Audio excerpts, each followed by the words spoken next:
దేవుని వాక్య భాగంలో నుంచి కొన్ని మాటలను మనం చదువుకుందాము. చదవండి. లూకా సువార్త 12వ అధ్యాయము. లూకా సువార్త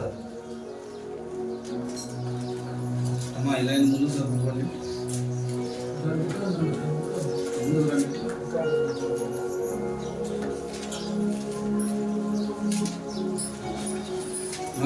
ముందు చదువుతాం.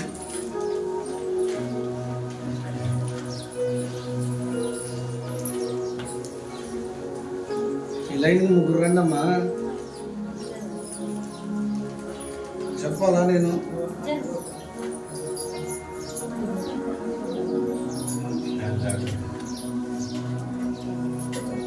దేవునికి మహిమ కలుగును గాక.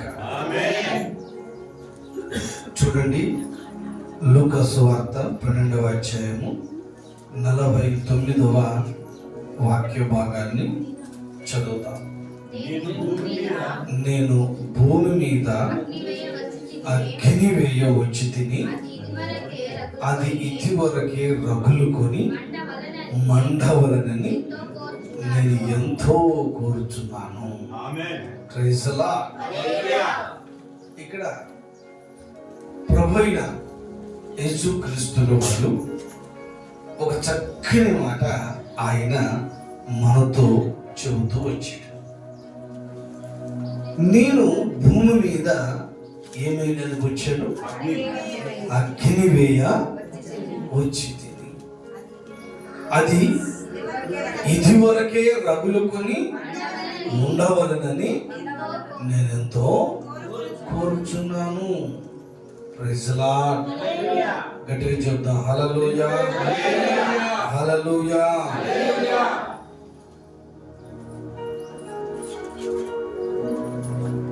ఈ వాక్య భాగం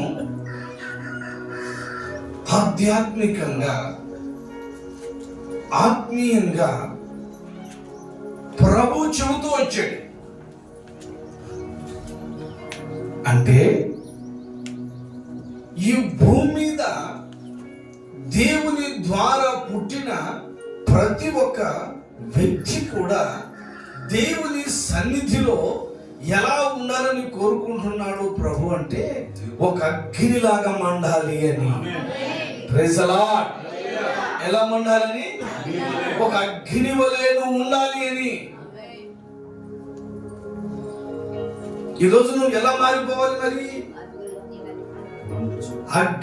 అగ్ని ఎలా ఉంటుంది? వేడిగా ఉంటుంది. అగ్నిని చేత పట్టుకోగలవా? పట్టుకోలేవు. అగ్నితో ఆటలాడుకోగలవా? ఆటలాడుకోలేవు. ఎందుకని? దానికి ఉన్నటువంటి శక్తి అలాంటిది. దేవునికి మహిమ కలుగును గాక. గట్టిగా చెప్తాం. హల్లెలూయా, హల్లెలూయా. నా ప్రియమైనటువంటి దేవుని బిడ్డలారా, అందుకనే ఈ రోజున నీవు అగ్నిలా, అంటే దేవుడు తన ప్రజలను ఎలా ఉండాలని కోరుకుంటున్నాడనంటే అగ్నిలాగా ఉండాలని. అంటే ప్రజలకు పాపము సమీపించకుండా వారు లోకములో విచ్చలవిడిగా బ్రతకకుండా, లోకములో తనకిష్టం వచ్చినటువంటి మార్గాలలో నడిపించబడకుండా ఒక అగ్నిలాగా మండి ఆయనలో వర్ధిల్లాలని, ఆయనలో మంచిగా ఫలించాలని కోరుకుంటూ ఆయన చెబుతూ ఉన్నాడు. ఏమని? నేను అగ్ని వేయ వచ్చి తిని. హల్లెలూయా. అగ్నిలాగా అంటే దేవుని కొరకు నువ్వు అగ్నిలాగా మండడము. Praise lord. దేవుని మందిరంలో నీవు ఒక అగ్నిలాగా జీవించడం, సమాజంలో ఒక అగ్నిలాగా బ్రతకడం, నీ బంధువుల మధ్యలో ఒక అగ్నిలాగా నువ్వు రగిలించబడడం, ఇదంతా కూడా దేవుడు ఏమని అనుకుంటున్నాడు? నేను అగ్ని మీద వచ్చి తిని కదా, ఈ అగ్ని వేసినప్పుడు నీలో ఏముండాలి? ఎప్పుడు చూసినా ప్రార్థన అనే ఒక అగ్ని నీలో రగిలించబడాలి. హల్లెలూయా, హల్లెలూయా. విశ్వాసము అనబడుచున్నటువంటి అగ్ని నీలో రగిలించబడాలి. హల్లెలూయా. దేవుని మందిరంలోనికి వస్తే, దేవుని సన్నిధానంలో నువ్వు నిలబడితే ఒక నీవే అగ్నిలాగా మండుచూ ఉండాలి. ఇది నీ ఆత్మీయ యొక్క జీవితం. అంతేగాని బొగ్గులాగా అయిపోకూడదు, బూడిదలాగా మారకూడదు. నిప్పు కణము ఎలాగున మండుచు ఉంటూ ఉందో అలాగన నీవు మండుచు ఉంటే అసలు సాతానుడు నీ జోలికి రాడు. హల్లెలూయా. సాతాను క్రియలు నిన్ను సమీపించవు, సాతాను ఆలోచనలు నీ దగ్గరికి రావు. ఎందుకని చెప్పాలి? నువ్వు దేంతో మండుతున్నావు? మండాలి. మండితే వాటన్నిటి కాలిపోతాయి. అగ్ని మండుతూ ఉంటది, పురుగులు వచ్చి ఇలా ఇలా తిరుగుతాయా, వస్తే ఏమైపోతాయి? కాలి బూడిదైపోతాయి. యవనస్తులైన బిడ్డలు, సంఘంలో ఉన్న బిడ్డలు, యవనస్తులే కాదు, విశ్వాసిగా దేవుని సన్నిధానంలో ఉన్న ప్రతి ఒక్కరు కూడా ఎలా ఉండాలంటండి? అగ్నిలాగా ఉండాలి. హల్లెలూయా.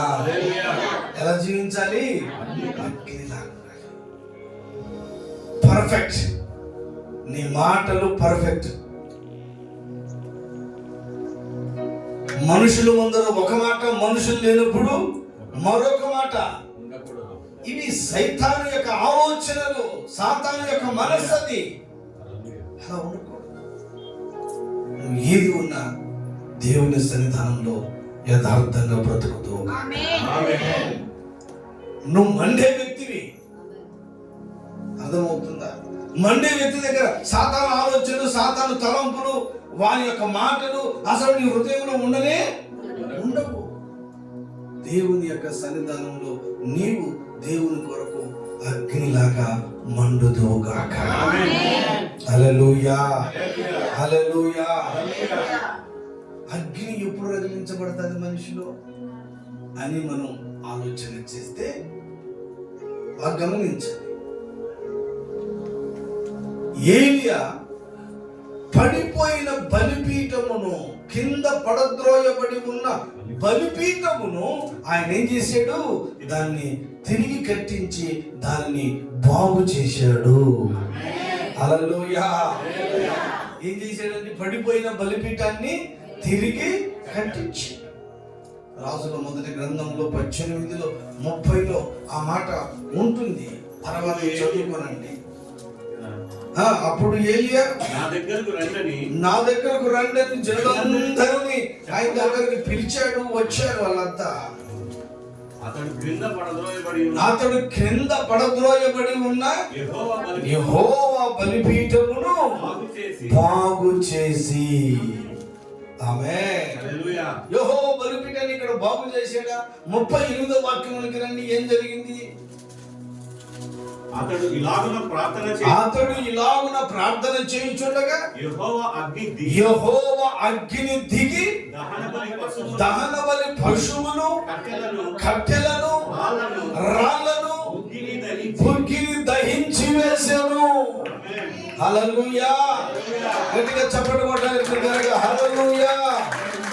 నా ప్రియమైనటువంటి దేవుని బిడ్డలారా, దేవుని యొక్క సన్నిధానంలో పడద్రోయబడి ఉన్న బలిపీఠాన్ని బాగు చేశాడు. అప్పుడు ఆ బలిపీఠమును బాగు చేశాడు, దాన్ని కట్టాడు, దాన్ని మంచిగా సవరించాడు, దాన్ని సరిచేశాడు. సరిచేసిన తర్వాత ఈయన ప్రార్థన చేస్తే యెహోవా సన్నిధి నుంచి అగ్ని దిగి వచ్చి ఉన్నది. ఆమేన్. ఈ వాక్యం ఈ రోజున నీకు ఏమని సెలవిస్తుందో తెలుసా? నీ జీవితాన్ని సరి చేసుకున్నప్పుడు అగ్నిలాగా నువ్వు మండుతావు. హల్లెలూయా. నీ యొక్క జీవితాన్ని దేవుని యొక్క సన్నిధానంలో పరిశుద్ధంగా, పవిత్రంగా, నీతిమంతుడుగా ఎప్పుడైతే నీ జీవితంలో నీ జీవితాన్ని సరి చేసుకుంటావో నీలో ఒక అగ్ని మండును గాక. హల్లెలూయా. బలిపీఠాన్ని ఏం చేయాలి? బాగు చేయాలి. నీ విశ్వాస జీవితాన్ని ఏం చేయాలి? బాగు చేసుకోవాలి. ఎక్కడో నువ్వు పడిపోయినావు, అర్థమవుతుందని పడిపోయినారు. ఈ రోజున చాలా మంది యవనస్తులు దేవుని మందిరంలోనికి వచ్చి ప్రారంభంలో బాగానే మారు మనసును పొందామని, బాప్తిస్మం తీసుకున్నామని చక్కగా దేవుని సన్నిధానంలోనికి వస్తారు. ప్రారంభ దినాల్లో బాగానే ఉంటారు. మీరు తర్వాత దినములో చూస్తూ వస్తే ఎక్కడో చోట పడిపోయి వెనకబడిపోయి ఉంటారు. ప్రార్థన ఉండదు, విశ్వాసం ఉండదు, పరిశుద్ధత ఉండదు, పవిత్రత ఉండదు. బాగా వినండి, దేవుని సన్నిధానంలో ఆసక్తి కలిగి ప్రార్థన చేసే విధానము ఉండదు. కారణం ఏంటంటే ఏమైపోయినారు? పడిపోయారు. కానీ దేవుడు నిన్ను ఎలా చూడాలని కోరుకుంటున్నాడు? నువ్వు అగ్నిలాగా ఉండాలి. నువ్వు అగ్నిలాగా జీవించాలని. నీ ఆత్మీయ జీవితమే ఒక అగ్నిలాగా మండునుగాక. హల్లెలూయా. సరి చేయాలి. దేన్ని సరి చేయాలి? మన ఆత్మీయ జీవితాన్ని సరి చేయాలి. అబద్ధపు మాటలు, మోసపూరితమైన జీవితం, ఇలాంటివన్నీ నీ జీవితంలో నువ్వు కలిగి ఉంటే నీలో అగ్ని పని చేయదు. నీలో అగ్ని దిగి రాదు. ఎవరిలో ఉంటుంది? ఏలియావులే బలిపీఠాన్ని బాగు చేసినప్పుడు. హల్లెలూయా, హల్లెలూయా.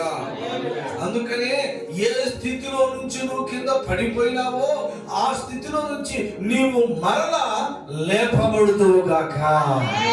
హల్లెలూయా. శాంసన్ ఒకప్పుడు దెలీలా వలలో పడిపోయి తన జీవితంలో 2 కళ్ళు పోగొట్టుకున్నాడు. శత్రువుల చేతికి దొరికిపోయాడు.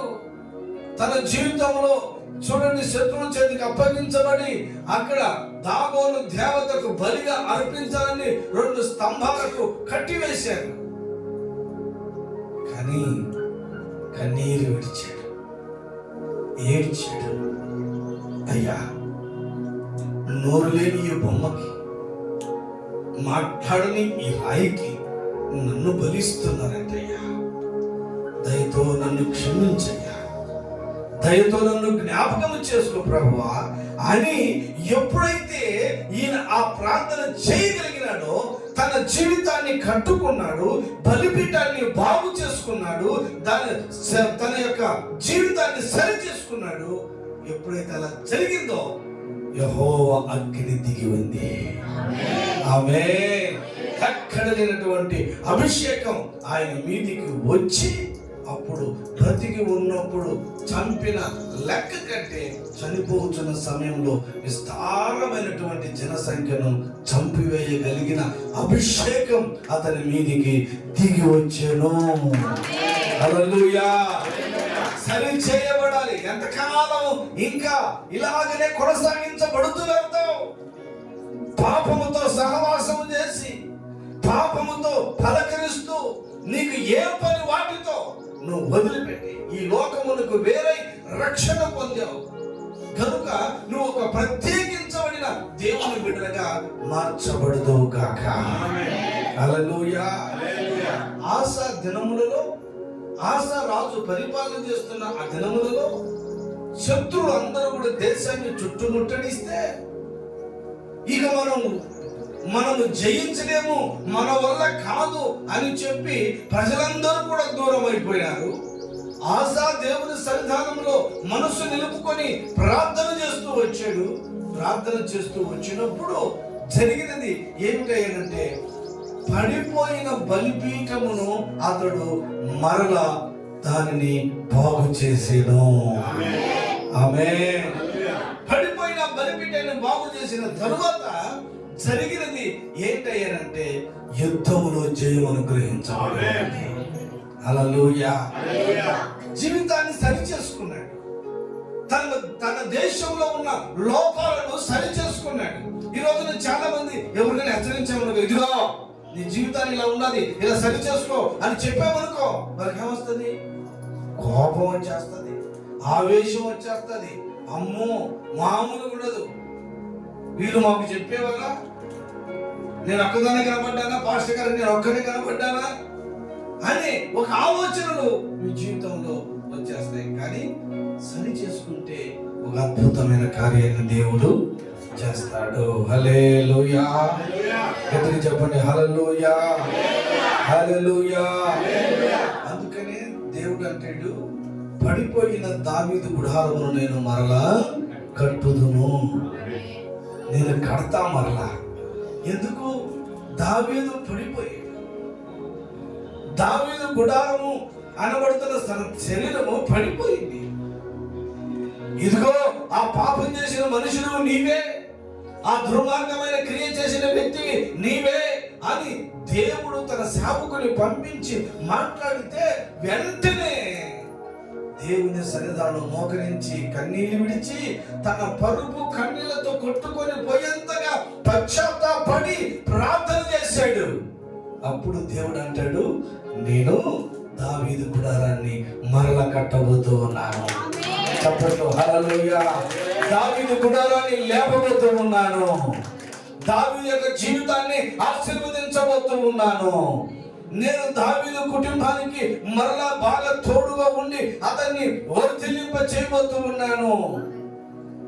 ఈ రోజున దావీదు వలె నీ జీవితాన్ని నువ్వు సరి చేసుకుంటే, దావీదు వలె నీ జీవితాన్ని దేవుని సన్నిధానంలో సరిదిద్దుకుంటే నీ జీవితంలో ఏం చేస్తాడో తెలుసునా? దేవుడు మరలా నీ ఆత్మీయ జీవితాన్ని కట్టబోతూ ఉన్నాడు, నీ కుటుంబాన్ని కట్టబోతూ ఉన్నాడు, నీ పరిస్థితులను లేపబోతూ ఉన్నాడు.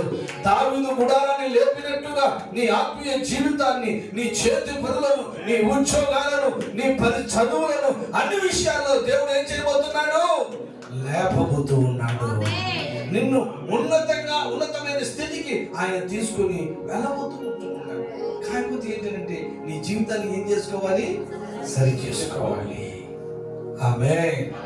గట్టిగా చెప్తాం, హల్లెలూయా, హల్లెలూయా. యాకోబు యోహానులు దగ్గరికి వెళ్ళి చూశాడు ప్రభు. చూస్తే వాళ్ళు ఏం చేస్తారంటే వలలను బాగు చేసుకుంటున్నారట. ఆమేన్. వలలను ఏం చేస్తున్నారు? బాగు చేస్తున్నారు.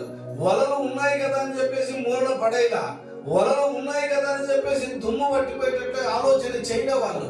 ఆ వలలను ఏం చేసుకుంటున్నారంటే బాగు చేస్తా ఉన్నారు. అప్పుడు ప్రభు చెప్పాడు, బాబు నన్ను వెంబడించండి, నేను మిమ్మల్ని మనుషులను బట్టి జాలరులుగా చేస్తాను అని చెప్పి తన పరిచయం కొరకు, తన పని కొరకు ఆయన వారిని పిలిచెను.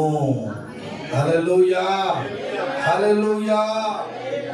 ఎప్పుడైతే దేవుని యొక్క సన్నిధానంలో, బాగా వినండి, యేసయ్య ఊరికనే సోమరులను పిలవడు. ఆయన సోమరుల చేత ఆయన అసలు ఒప్పుకోడు. అందుకనే ఏదో ఒక ఆసక్తి కలిగి నువ్వు పని చేస్తా ఉన్నాడు దేవుని విషయంలో. అప్పుడు ఆయన ఏం చేస్తాడంటే పిలుస్తాడు. హల్లెలూయా, హల్లెలూయా. దేవుని యొక్క సన్నిధానంలో అగ్నిలాగా మండినటువంటి ఆ ఏలియాను దేవుడు ఏం చేశాడంటే తీసుకొని వెళ్ళేటప్పుడు అగ్ని రథములను, అగ్ని గుర్రములను వచ్చి ఆయనను తీసుకుని వెళ్ళిపోయాయి. ఆమేన్. ఏంటయ్యా అగ్ని రథాలు, అగ్ని గుర్రములు ఎందుకు వచ్చాయి అని అంటే, ఆయన బ్రతికి ఉన్న దినములన్నిటిలో కూడా ఎలా మండాడు? అగ్నిలాగా మండాడు. ప్రైజ్ ది లార్డ్, హల్లెలూయా. నువ్వేం చేస్తున్నావు? ఇతరులకి రోషం పుట్టించి, ఇతరులను అన్యాయంగా మాట్లాడి నీ జీవితంలో వాళ్ళను వీళ్ళను ఆడిపోసుకోవడం తప్ప మరొకటి లేదు. నువ్వు అగ్నిలాగా మండుతావు. ఇక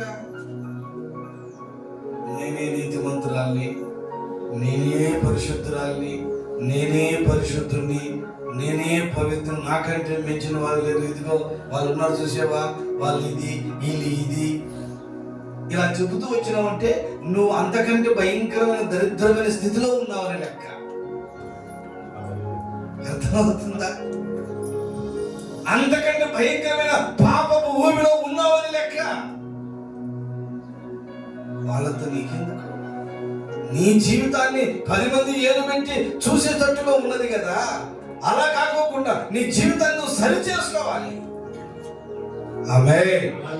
గట్టిగా చెప్పండి హల్లెలూయా, హల్లెలూయా. నువ్వు వాళ్ళ గురించి వీళ్ళ గురించి మాట్లాడుతూ చెబుతూ జీవితంలో కొనసాగించబడితే నువ్వు అగ్నిలాగా మండలేవు. సాతానుడు ఇంకా నిన్ను వాడుకుంటాడు బాగా. ఆహా, బాగా పనికి వస్తుంది ఈ అమ్మాయి, బాగా పనికి వస్తుంది ఈమె నాకు. ఎందుకని? ఈ చెడు విషయాలన్నీ మోసుకొని వెళ్ళిపోయేదానికి. అర్థమవుతుందా? అందుకని దేవుని సన్నిధానంలో దేవుడు నిన్ను ఎలా ఉండాలని కోరుకుంటున్నాడంటే ఆయన కొరకు నీవు అగ్నిలాగా మండుదువుగాక. Praise the lord. రెండవదిగా ఫస్ట్ పాయింట్ ఏంటంటే బలిపీఠమును బాగు చేసినప్పుడు దిగి వచ్చిన అగ్ని.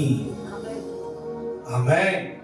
బలిపీఠాన్ని బాగు చేసినప్పుడు ఏం దిగి వచ్చింది? అగ్ని దిగి వచ్చింది. ఒక వ్యక్తి జీవితం సరి చేయబడితే, ఒక వ్యక్తి ఆత్మీయ జీవితంలో సరి చేసుకుంటే, తన జీవితాన్ని బాగు చేసుకుంటే అగ్ని దిగి వచ్చి నిన్ను అగ్నిలాగా మండింపజేసి అనేకులకు ఆశీర్వాదకరంగా మార్చబడుదుగాక. హల్లెలూయా. చీకటిలో ఉన్న వారికి వెలుగును కలుగు చేసి వ్యక్తిలాగా మార్చబడతావు. మరణాంధకారంలో ఉన్న వారికి నీవు జీవపు వాసనగా బ్రతకగలవు. రెండవదిగా ప్రార్థన చేసి ముగిస్తే అగ్ని దిగి రావును గాక. హల్లెలూయా. ప్రార్థన చేసి ముగిస్తే నీ జీవితంలో నువ్వు ఏం చూడాలంటే దేవుని అగ్ని దిగి వచ్చి నీ కార్యములను సఫలము చేసినట్లుగా నీకు కనబడును గాక. దినవృత్తాంతాల 2వ గ్రంథంలో 7వ అధ్యాయంలో 1 నుంచి 3 వాక్యాల వరకు మనం చదివితే సొలొమోను రాజు మందిరమును కట్టి ఆ దేవుని మందిరములో ప్రార్థనలు చేయడం ప్రారంభించాడు. ఏం జరిగింది? అగ్ని ఆకాశము నుండి దిగి దహన బలులను ఇతరమైన బలులను దహించెను. చప్పట్లు కొట్టాలి బిగ్గరగా. హల్లెలూయా, హల్లెలూయా. నువ్వు ప్రార్థన చేసి ముగిస్తే ఏం దిగి రావాలి? ఆమేన్. ఇంకొకడు ప్రార్థన చేశాడు. ఎవరాడు? పరిసయ్యుడు. ఏమని ప్రార్థన చేశాడు? అయ్యా, నేను చాలా నీతిమంతుణ్ణి, చాలా పరిశుద్ధుణ్ణి, చాలా అసలు అత్యుత్తమమైనటువంటి మంచి మహోన్నతమైన వ్యక్తిని నేను అని తనకు తానే పొగుడుకుంటూ, తనకు తానే గొప్పగా చెప్పుకుంటూ దేవుని మందిరంలోనికి వచ్చి దేవునికి అయితే ఇచ్చాడో అవన్నీ కూడా అన్నీ అందరూ వినేటట్లుగా చెబుతూ ప్రార్థన చేస్తూ వచ్చాడు. చివరికి అంటాడు కదా, తన ప్రక్కలో ఒకడు ఉన్నాడు. ఆయన ఎవరతను? సుంకరి. పాపి. అయ్యా, ఈ సుంకరి వలె ఉండనందుకు నీకు స్తోత్రం. వాడితో నీకేంటి పోలిక? వాడి జీవితం వాడిది, వాడి పరిస్థితి వాడిది, వాడితో నీకేంటి పోలిక? ఏమని ప్రార్థన చేశాడు? వీని వలె ఉండనందుకు నీకు స్తోత్రం అంటాడు. ఇతను ప్రార్థన చేసి ముగించాడు. మన 2వ వాడు సంకోరించి ఏమని ప్రార్థన చేశాడు? ఆకాశం వైపు కళ్ళెత్తి చూచుటప్పుడు నాకు ధైర్యము చాలలేదయ్యా, నా పాపం ఉన్నది నాలో, దయతో నన్ను క్షమించు, నన్ను పరిశుద్ధపరచు, పవిత్రపరచు, నన్ను కనికరించయ్యా అని ప్రార్థన చేస్తే అతని ప్రార్థన వినకోకుండా దేవుడు ఇతని ప్రార్థన ఆలకించి ఇతడు నీతిమంతుల ప్రార్థన అన్నాడంట దేవుడు. ఆమేన్. హల్లెలూయా. నువ్వు ప్రార్థన చేసి ముగించిన కానీ అనీతిమంతుడుగానే జీవించావు, అనీతిమంతురాలుగానే జీవించావు. కానీ ఒక ఇతడు చేసిన ప్రార్థన చిన్నదే, పాపినైన నన్ను కరుణించము అని ప్రార్థన చేశాడు, ముగించాడు. కానీ దేవుని ద్వారా ఎవరి సాక్ష్యం పొందుకున్నాడు? నీతిమంతుడు అని. అంటే నువ్వు ప్రార్థన చేసి ముగిస్తే నీ జీవితాన్ని చూస్తే నిజంగా ఈమె ఎలాంటిది? నీతిమంతురాలు. ఇతను ఎలాంటి వాడు? నీతిమంతుడు అని నీ గురించి సాక్ష్యము చెప్పగలుగుతూ రావాలి. హల్లెలూయా, హల్లెలూయా. గట్టిగా చెప్పాలి, హల్లెలూయా. అందుకనే దేవుని మందిరం అంతా కూడా తేజస్సుతో నిండిపోయింది. సొలొమోను గారు ప్రార్థన చేసిన తర్వాత మందిరం అంతా కూడా యెహోవా మందిరం దిగి వచ్చి యెహోవా తేజస్సు అంతా కూడా ఆ మందిరం అంతా కూడా నిండును. నువ్వు సంఘంలోకి వచ్చి ప్రార్థన చేస్తే నీతో పాటు దేవుని మహిమ దిగి రావాలి. హల్లెలూయా. నువ్వు మందిరంలోకి వచ్చి మోకరించి ప్రార్థన చేయగలిగితే నీతో నుంచే దేవుని సన్నిధి దిగి రావాలి. నువ్వు ఇంట్లో అడుగు పెట్టిన దేవుని సన్నిధి దిగి రావాలి. దేవుని మహిమ ప్రభావములు నీ ద్వారానే అనుగ్రహించబడాలి, కుటుంబానికైనా సంఘానికైనా. అలాంటి ప్రార్థన జీవితం కదా నువ్వు కలిగి ఉండవలసింది. ఈరోజు ఎలా ఉన్నారు? ఏదో కొద్దిసేపు ప్రార్థన చేసుకున్నాను, వెళ్ళిపోతాం. ఇది కాదు. అయ్యా, నా ప్రార్థన నేను మోకరిస్తే నా ప్రార్థన ముగించే తరువాత నేను చూస్తే ఇదంతా కూడా నీ మహిమే ఉండాలి. హల్లెలూయా. నేను ప్రార్థన చేస్తున్నానయ్యా, నా పిల్లలు ఈ మహిమను పొందుకొందురు కాక. నేను ప్రార్థన చేస్తూ ఉన్నానయ్యా, నా ఇంట్లో నా భార్య మహిమను పొందుకొను గాక. నేను ప్రార్థన చేస్తూ ఉన్నానయ్యా, సంఘం అంతా దీవించబడును గాక. నా ప్రార్థన ఇదిగో ఈ సమాజానికి, ఈ సంఘానికి నేను ఎంతో దీవెనకరంగా నా ప్రార్థన మార్చబడాలి అని నువ్వు ప్రార్థన చేసి దేవుని సన్నిధానంలో ముగించు. అలాంటి ప్రార్థన నీ జీవితంలో సాగించబడితే దేవుని అగ్ని దిగి వచ్చి అదంతా కూడా మహిమతో నింపబడును గాక. హల్లెలూయా. నువ్వేం ప్రార్థన చేయాలి ఈ రోజున? నేను ఒక్కదాన్ని దీవించబడాలి, నేను ఒక్కదాన్ని ఆశీర్వదించాలి, పక్కడు నాశనం అయిపోవాలి, వాడు అసలు ఉండకూడదు అని ఇలాంటి ప్రార్థనలు నీతో నుంచి మహిమ దిగి రావాలి. సొలొమోను రాజు ఒక్కరు ప్రార్థన చేస్తే ఆ మందిరం అంతా కూడా పెద్ద మందిరం, అది యెహోవా మహిమ తేజస్సు ఆ మందిరం అంతా కూడా నిండి ఉండెను. హల్లెలూయా, హల్లెలూయా. గట్టిగా చెప్తాం, హల్లెలూయా. యేసు ప్రభు ప్రార్థన చేస్తూ ఉంటే ఆయన ముఖ రూపమే మారిపోయిందట. ఆయన ముఖ తేజస్సును చూడలేకపోయారట. నీ జీవితంలో నువ్వు ప్రార్థన చేస్తూ ఉంటే అలాగున మార్చబడును గాక. హల్లెలూయా, హల్లెలూయా. దేవుని సన్నిధానంలో ఆ రీతిగా నీవు మార్చబడుదు గాక. ప్రసంగాలు కాదు వెలిగించి, పాటలు కాదు మనుషులను వెలిగించి, వీటి వల్ల నువ్వేమో రగిలించబడవు. ప్రార్థన అనేది ఉంటే ఇక ఏ విషయంలో చేయవచ్చేస్తుంది. హల్లెలూయా. అందుకనే ప్రార్థన చాలా ప్రాముఖ్యమైనటువంటి విషయం. సాతాను గారికి తెలుసు బాగా, ఈ మనిషిని కనుక ప్రార్థనలో ఉన్నదనుకో ఈ మనిషికి ఏమొస్తుంది? జయం వస్తుంది. Praise the Lord. ఈ వ్యక్తి బాగా ప్రార్థన చేసాడు అనుకో, ఈ వ్యక్తికి ఏమొస్తుంది? జయం వచ్చేస్తుంది. శ్రమలో ఉన్నాడా, ఇతడు ప్రార్థన చేసేందుకు ఇతనికి విజయం వచ్చేస్తుంది. ఈమె ప్రార్థన చేసేందుకు ఈమెకు కూడా ఏమొస్తుంది? విజయం వస్తుంది ప్రార్థన చేస్తే. అందుకని వాడు ఏం చేస్తాడు? ప్రార్థన చేయనీయకుండా నిన్ను ఆపేస్తాడు అంతే. ప్రార్థన చేయనీయడం. ఏం చేశాడని ప్రార్థన చేస్తున్నావు దేవుడు? ఈ ప్రశ్న పెడతాడు. ఏం జరిగించాడని నువ్వు ప్రార్థన చేస్తున్నావు? అని ఈ ప్రశ్న నీలో ప్రారంభిస్తాడు. అప్పుడు నీకేంటంటే ఏం చేశాడులే అని ఇక ప్రార్థనకు పక్కన పెట్టి ఒక్కదాని కూర్చొని ఊరికి బాధపడతావు తప్ప ప్రార్థన మాత్రము చేయవు. ప్రార్థన చేస్తే అందులో నీకు జయం వచ్చేస్తుంది. ఆమేన్. అందుకని శోధనలో పడకుండా నిమిత్తమై మెలకువగలిగి చెప్పాలి. ఏం చేయాలి? మెలకువగలిగి ప్రార్థన.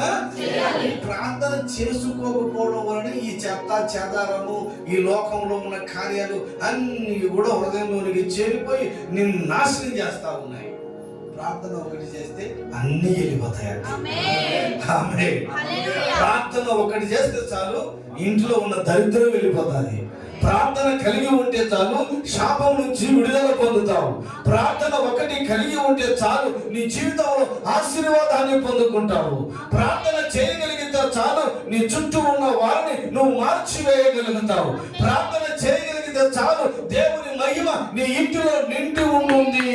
ప్రార్థన చేయగలిగితే చాలు, దేవుని మందిరంలో ఆయన మహిమ ప్రభావముల చేత నీవు నింపబడతావు. మోసే కొండ మీద ఉండి 40 రాత్రి పగలు దేవుని సన్నిధిలో ప్రార్థన చేస్తూ వచ్చాడు. ఆయన ముఖము ప్రకాశించిపోయింది. అక్కడ ఉన్నటువంటి ఇశ్రాయేలు ప్రజలు ఎవరు కూడా ఆయన ముఖాన్ని తేటగా చూడలేకపోయినారు. మోసే, నీ ముఖము సూర్యుడు లాగా ప్రకాశించిపోతుంది, నీ ముఖం కనిపించడం లేదు. ఒక క్లాత్, నీవు ఒక వస్త్రమును నీ ముఖానికి అడ్డం వేసుకో, అప్పుడు నేను చూస్తాను అని అన్నారు. ఏం చేయాలి ఇప్పుడు? ప్రార్థన. హల్లెలూయా. ఏం చేయాలి? ప్రార్థన చేయాలి. ఎలాంటి ప్రార్థన? నామకార్థపు ప్రార్థన కాదు, శక్తివంతమైన ప్రార్థన చేద్దాం. హల్లెలూయా, హల్లెలూయా. అందుకని నా ప్రియ దేవుని బిడ్డలారా, దేవుని యొక్క సన్నిధానంలో ఈ రోజున నువ్వు వాక్య భాగాన్ని చూస్తే ప్రభు అంటాడు, నేను భూమి మీద ఏం వేయడానికి వచ్చాను? అగ్ని వేయడానికి వచ్చాను. నిన్ను అగ్నిలాగా మార్చాలని వచ్చిన నేను. హల్లెలూయా. స్టవ్ మీద పెన్నం పెట్టావు, కింద నిప్పు వెలిగించావు, బాగా హీట్ అయిపోయింది. అప్పుడు తీసుకొచ్చి చెయ్యి ఇలాగంటావా? అంటావా? ధైర్యం వస్తుందా నీకు? పెట్టావంటే ఆలిపోద్ది, చర్మం తీసుకెళ్ళిపోతుంది. అంతే వేడి. అదే నువ్వు అగ్నిలాగా మండుతున్నావు అనుకో, నిన్నెవడు ముట్టలేడు. Praise the lord. గట్టిగా హల్లెలూయా. నీతో ఇకారాలు, నీతో ఇవన్నీ పాటేవుడు ఉండవు. ఎప్పుడు? అది దేవునికి మహిమ కలుగును గాక. గట్టిగా చెప్పండి హల్లెలూయా, హల్లెలూయా. ఏదో ఫోన్ వచ్చింది, రాంగ్ ఫోను, నీకు తెలియని నంబరు. హలో అన్నావు. ఎవరండి? నేను ఫలానా. నువ్వు ఎవరు నాకు తెలియదు. ఇద్దరిది రాంగ్ నెంబర్, అది రాంగ్ నెంబర్. ఏదా? హలో, ఎవరండి?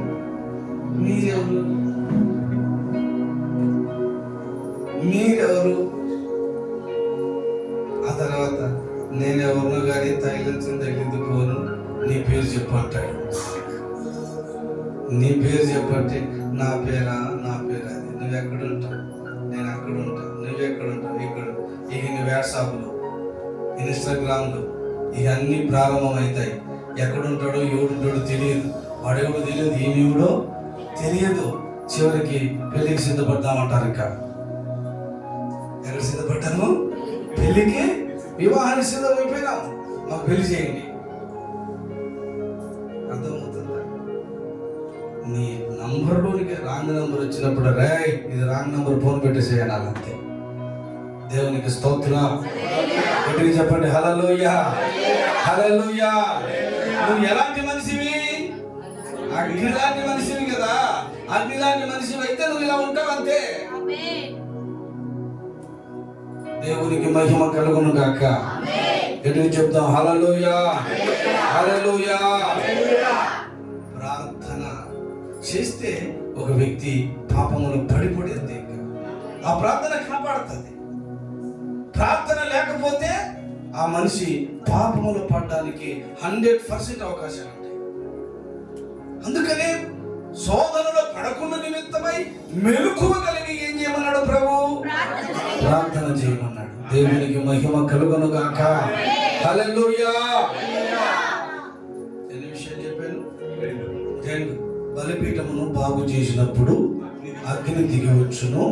2వదిగా ప్రార్థన చేసి ముగించినప్పుడు అగ్ని దిగును. ఆమేన్. 3వదిగా ప్రాణాత్మ దేహ శరీరములను సమర్పించినప్పుడు అగ్ని దిగవచ్చును గాక. హల్లెలూయా. ఏమర్పించాలండి? ప్రాణము, ఆత్మ, శరీరములను అర్పించాలి. అబ్రహాం గారు దేవునికి బలి ఇవ్వడానికని వచ్చాడండి.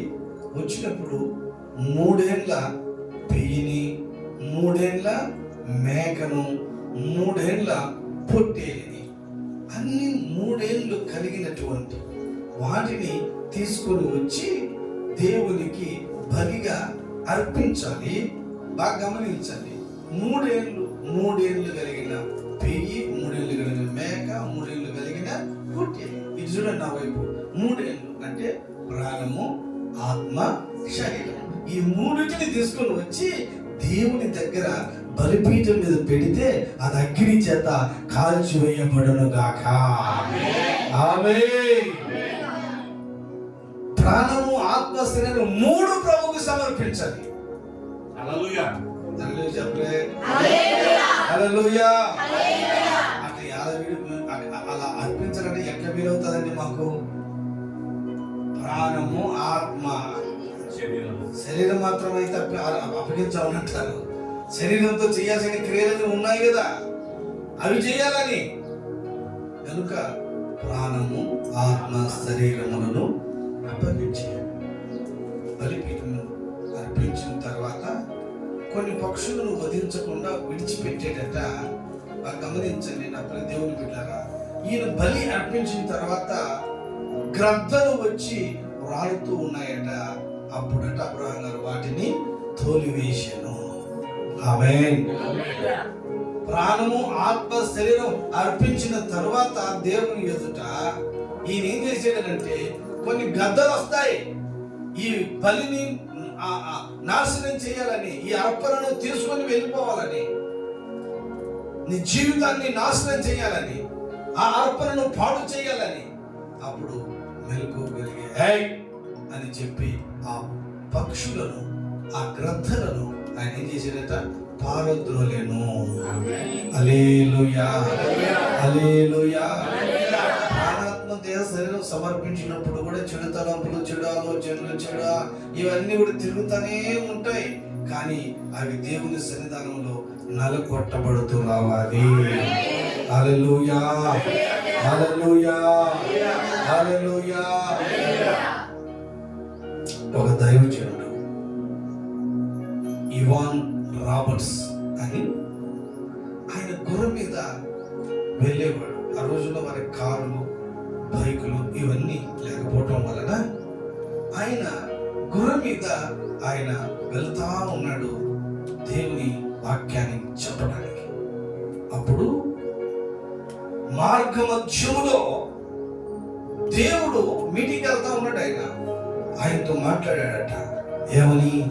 నీవు ఆత్మలో చల్లారిపోయినావు, ఆత్మలో అగ్నిలాగా మండడం లేదు, నీవు చల్లారిపోయిన జీవితం ఉంది, అలాగనే వెళ్ళిపోతా ఉన్నావు మీటింగ్స్ కి అని అంటే, దారి మధ్యలోనే గుర్రమును దిగి ఒక చెట్టు కట్టేసుకొని ఒక చోట మోకరించి 3 గంటలు అగ్ని తనలో మండేంత వరకు ప్రార్థన చేశాడట.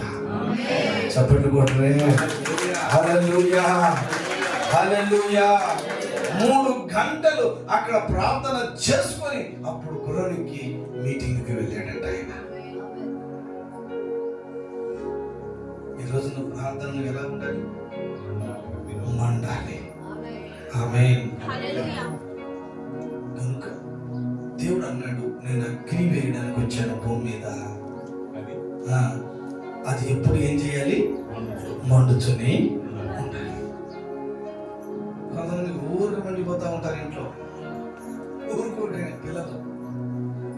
పెద్ద పొడిచి చేసినట్టుగా తల్లిదండ్రుల మీద ఎగిసి పడతా ఉంటాడు. అర్థమైందా? ఊరుకోరకండి. భార్య భర్త మీద మండిపోతాడు, భర్త భార్య మీద మండిపడతా ఉంటాడు. ఊరుకూరకనే పని బాటలు ఏమి ఉండవు. మళ్ళా ఈ మంటలు బాగుంటాయి ఇంత అనవసరంగా. దానివల్ల ఏమున్నది? సమాధానం లేదు, సంతోషము లేదు. కనుక ఆత్మలో మండుదు కాక, ప్రార్థనలో మండుదు కాక, నీ జీవితాన్ని సరిచేసుకునే విషయంలో మండుదు కాక. ఇవన్నీ చేసుకుంటే దేవుడు నీ జీవితంలో కార్యాన్ని చేస్తాడు. ఆమేన్. మోకరించండి, ప్రార్థన చేసుకుందాం. అందరూ మోకరిస్తాం. మోకరించిన మనమందరం కూడా ప్రభు యొక్క సన్నిధానంలో ఒక చక్కటి తీర్మానం ఇచ్చాడు. దైవమా, నీకు వందనాలు. పరిశుద్ధుడా, నీకు స్తోత్రాలు అని చెప్పి, నేను భూమి మీద అగ్ని వేయవచ్చి తిని అది ఇదివరకే రగులుకొని ఉండవలనని నేను ఎంతో కోరుచున్నాను. ఆయన ఎప్పుడో చెప్పాడు, కానీ ఇప్పటి వరకు నీకు రగిలించబడ్డావునా? ఇంతవరకు నువ్వు ఆత్మలో మండడం లేదో? బలిపీఠాన్ని బాగు చేసుకుంటే అగ్ని దిగి వచ్చింది. ఈరోజు నీ జీవితం సరిచేయబడితే అగ్ని నీ మీదకి దిగి వస్తుంది. ఈరోజు నువ్వు అలా చేస్తున్నావా? ఆసాపు రాజు పరిపాలన దినములలో శత్రువులు చుట్టుముట్టడించారు. అయినను ఆ సమయంలో యెహోవా బలిపీఠం ఎదుట ఉన్న మంటపమును అతడు బాగు చేశాడు, దాన్ని నిలవబెట్టాడు, దాన్ని సరిచేశాడు, మరలా కట్టించాడు. అందుకనే తన జీవితంలో యుద్ధములో జయం అనుగ్రహించబడుతూ వచ్చి ఉన్నది. నోరు తెరిచి ప్రార్థన చేయండి అందరూ. హల్లెలూయా, హల్లెలూయా. యేసయ్యా, మీకు వందనములు, వందనములు, స్తుతులు, స్తోత్రములు ప్రభువా. ఎంతైనా మంచిది. సొలొమోను రాజు దేవుని మందిరంలో ప్రార్థన చేసినప్పుడు ఇదిగో యెహోవా అగ్ని దిగి వచ్చి ఆ మందిరం అంతా కూడా యెహోవా తేజస్సుతో నిండి ఉండెను. మూడవదిగా, ప్రాణాత్మ దేహ శరీరములను అబ్రహాము అర్పించినప్పుడు దేవుని యొక్క అగ్ని దిగి వచ్చి అక్కడ బలిని అంగీకరించెను. నోరు తెరిచి ప్రార్థన చేయమ్మా. ఎంతకాలం మళ్ళీపోకుండా అలాగనే ఉంటావు? ఎంతకాలము చల్లారిపోయిన స్థితిలో నువ్వు ఉంటావు? దేవుని సన్నిధానములో నోరు తెరిచి ప్రార్థన చేద్దాం. దయగలిగిన మా తండ్రి, మహోన్నతుడ, సర్వశక్తి కలిగిన దేవా, మీ నామమునకు స్తోత్రాలు. ఈ రోజున నేను ఈ నూతన సంవత్సరంలో, ఈ 2026వ సంవత్సరంలో ఒక అగ్నిలాగా మండాలని మీ దాసుని ద్వారా మీరు మాతో మాట్లాడేందుకు నీకు స్తోత్రములయ్యా. అయ్యా, నీ బిడ్డలు ప్రార్థన చేసుకుంటూ ఉంటున్నారు. దయతో మీరు జ్ఞాపకం చేసుకుని, ఎవరైతే చల్లారిపోయిన అనుభవంలో ఉన్నారు, చల్లారిపోయిన స్థితిలో ఉన్నారు, యేసు నామములో నాయన వారి బలిపీఠాన్ని, వారి జీవితాన్ని, వారి ఆత్మీయతను వారు సరి చేసుకున్నప్పుడు నాయన వారిలో అగ్ని దిగి వచ్చును గాక, అగ్ని దిగి వచ్చును గాక, అగ్నిలాగా మండును గాక. అలాగే సహాయం చేయమని ప్రార్థిస్తున్నాను. సొలొమోను దేవుని మందిరంలో ప్రార్థన చేసినప్పుడు నాయన పరలోకం నుండి అగ్ని దించి దహన బలి పశువులను, ఇతర పశు బలులను నాయన దహింపజేసావు కదా తండ్రి. ఆ మందిరం అంతా కూడా నీ మహిమ చేత నింపబడి ఉన్నది కనుక ప్రార్థన చేసి ముగిస్తే మందిరంలో నీ బిడ్డలకు మహిమ దిగి వచ్చును గాక, కుటుంబంలో మహిమ దిగి వచ్చును గాక, మహిమ కలిగిన కార్యాలు చూచుదురు గాక, అద్భుతమైన కార్యాలు చూచుదురు గాక. అలాంటి ప్రార్థన శక్తి, అలాంటి ప్రార్థన ఫలము సంఘానికి వారికి బిడ్డలకు నీరు అనుగ్రహింపచేయమని ప్రార్థిస్తున్నాను. మూడవదిగా ప్రాణాత్మదేహ శరీరములను అర్పించినటువంటి అబ్రహాము నాయన బలిని అర్పించినప్పుడు ఇదిగో యెహోవా అగ్ని దిగి వచ్చి వాటి అర్పణలను ఆయన దహించి వేసినని యెహోవా అగ్ని నీ సన్నిధానంలో నేను చదువుతూ వచ్చాం. అలాగున తండ్రి ప్రాణము ఆత్మ శరీరములను మేము సమర్పించుకొని నీ సన్నిధానములో నీ బలిపీఠం ఎదుట నిలబడి ఉంటుండగా మీ అగ్ని దిగి వచ్చి మమ్మల్ని దహింపజేసి పరిశుద్ధులుగా పవిత్రులుగా చేసి మీ నామమునకు మీరు మహిమ తెచ్చుకొనమని యేసు నామములో ప్రార్థన చేస్తూ ఉన్నాను. ప్రభువా, ఇక్కడికి వచ్చిన బిడ్డలందరూ కూడా ఆశీర్వదించబడుదురుగాక, వర్ధిల్లుదురుగాక, విస్తరించబడుదురుగాక, ప్రతి బలహీనతలు తొలగించబడునుగాక, ఈ గాయపడిన హస్తము చేత తాకుదురుగాక.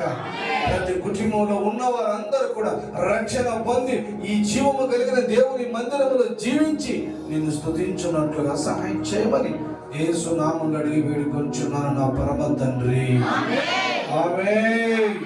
మన తండ్రి అయిన దేవుని ప్రేమ, కుమారుడు యేసుక్రీస్తు వారి కృప, పరిశుద్ధాత్మ దేవుని యొక్క అన్యోన్య సహవాసము దీవెన ఇప్పుడు ఎల్లప్పుడూ సదాకాలం మనందరికి సకల పరిశుద్ధులకు తోడై ఉండి నడిపించును గాక. ఆమేన్. హల్లెలూయా.